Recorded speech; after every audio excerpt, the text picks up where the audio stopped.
اعوذ باللہ من الشیطان الرجیم، بسم اللہ الرحمن الرحیم۔ السلام علیکم، کیسے ہیں آپ سب لوگ؟ یقیناً خیریت سے ہوں گے۔ خدا آپ سب کا حامی ناصر اور مددگار ہو۔ جو کوئی پریشان حال ہے، جو کسی طرح کے مرضوں میں مبتلا ہے، کوئی کسی طرح کی پریشانی میں ہے، ربیع الاول کے مہینے میں پروردگار سب کی بیماری پریشانیاں تکلیفوں کو دور کرے، رزق روزی میں اضافہ فرمائے، آمین یا رب العالمین۔ اسی دعا کے ساتھ آغاز کرتے ہیں، اور جن بہن بھائیوں نے ابھی تک میرا چینل سبسکرائب نہیں کیا، ان سے ریکویسٹ ہے کہ میرے چینل کو سبسکرائب کریں، لائک کریں، شیئر کریں، کومنٹس کریں۔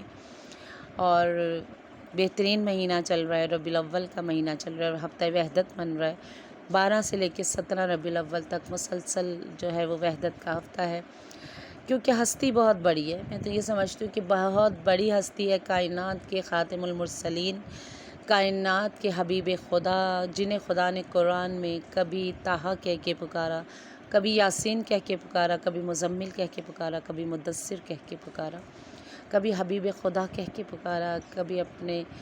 دوست کہہ کے پکار رہے ہیں۔ وہ رسول وہ حبیب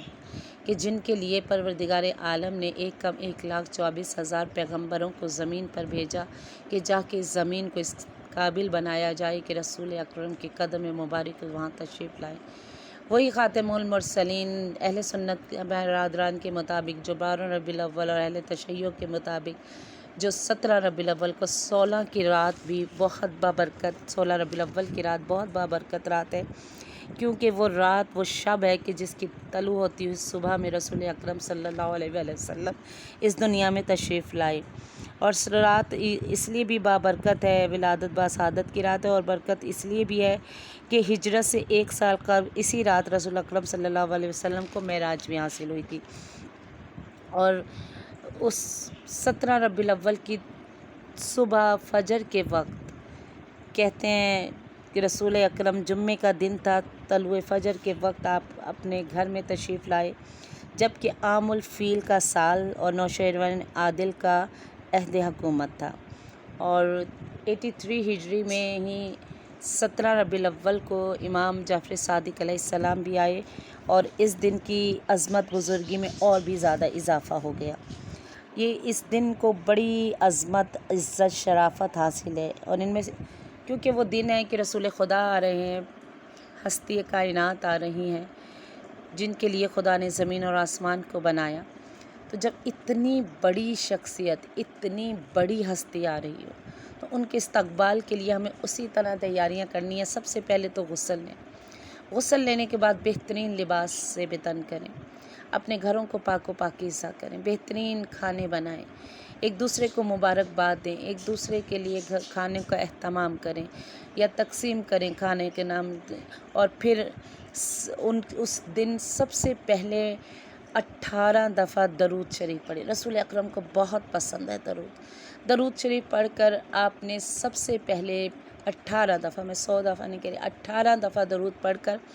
بی بی آمنہ کو آپ ہدیہ کریں، اور پھر ان کے بیٹے کے صدقے میں، کیونکہ جب ماں کی گود میں بیٹا آتا ہے اور جب ہم ان سے پہلی دفعہ پہلا بیٹا اور گود میں ہے اور ہم اس ماں سے اس کا صدقہ مانگیں گے، تو آپ بتائیں کیا کچھ نہیں ہمیں ملے گا۔ پھر آپ 18 دفعہ پڑھیں، ان کے بابا حضرت عبداللہ کو آپ ہدیہ کریں، ان سے ان کے بیٹے کا صدقہ مانگیں۔ پھر اس کے بعد آپ 18 دفعہ درود پڑھیں، بی بی فاطمہ الزہرا کو ہدیہ کریں، بی بی فاطمہ الزہرا سے ان کے بابا کا صدقہ طلب کریں۔ تو یقیناً دیکھیے، ہم جب وہ دروازے کھٹکھٹائیں گے تو یقیناً ہمیں وہاں سے بہت کچھ ملے گا۔ اس کے بعد کہتے ہیں کہ 17 ربیع الاول کے روزہ رکھنے کا بڑا ثواب ہے، اور روایتیں کہتی ہیں کہ اس دن کا روزہ رکھنے کو والے کو 1 سال کے روزہ رکھنے کے برابر ثواب ملتا ہے، اور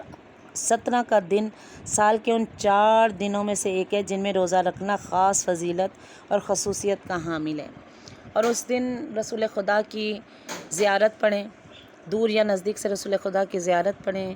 امیر المومنین کی زیارت پڑھیں، امام جعفر صادق علیہ السلام کی زیارت پڑھیں، اور جب سورج ذرا بلند ہو جائے تو 2 رکعت نماز بجا لائیں کہ ہر رکعت میں سورہ الحمد کے بعد 10 مرتبہ سورہ قدر، 10 مرتبہ سورہ توحید پڑھیں،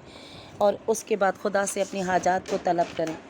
آج کے دن مسلمانوں کو خاص طور پہ خوشی منانا چاہیے، اس دن بہت تعظیم کرنی چاہیے، صدقہ و خیرات دیں، مومنین کو شادمان کریں، نیز ائمہ طاہرین کے روضہ مبارک کی زیارت کریں، دن کی بہت زیادہ تعظیم و تقریر کا تفصیلی تذکرہ فرمایا گیا ہے، اور کہتے ہیں کہ اس دن بہت زیادہ جشن منائیں، خوشی منائیں۔ اگر آج اسی کے ساتھ خدا ہمیں اس دن کو اس طرح منانے کی توفیق عطا فرمائے، اور اگر ہم اس دن کو پائیں، پروردگار اس کو اس طرح منائیں جیسا منانے کا حق ہے۔ اگر آج کی میری ویڈیو پسند آئے تو ضرور لائک اور شیئر کریں، کمنٹس کریں، سبسکرائب کریں۔ اگلی ویڈیو تک کے لیے اللہ حافظ۔